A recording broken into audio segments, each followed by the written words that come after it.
ایک ندی کے کنارے دو درخت تھے۔ اس راستے سے ایک چھوٹی سی چڑیا گزری۔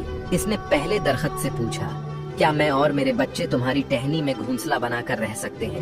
لیکن اس درخت نے منع کر دیا۔ پھر چڑیا دوسرے درخت کے پاس گئی اور وہی سوال پوچھا تو دوسرا درخت مان گیا۔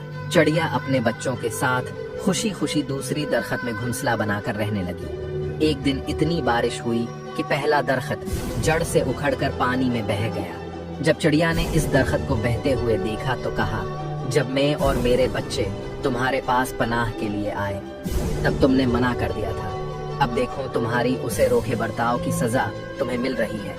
جس کا جواب درخت نے مسکراتے ہوئے دیا، میں جانتا تھا میری جڑیں کمزور ہیں اور تیز بارش میں ٹک نہیں پاؤں گا۔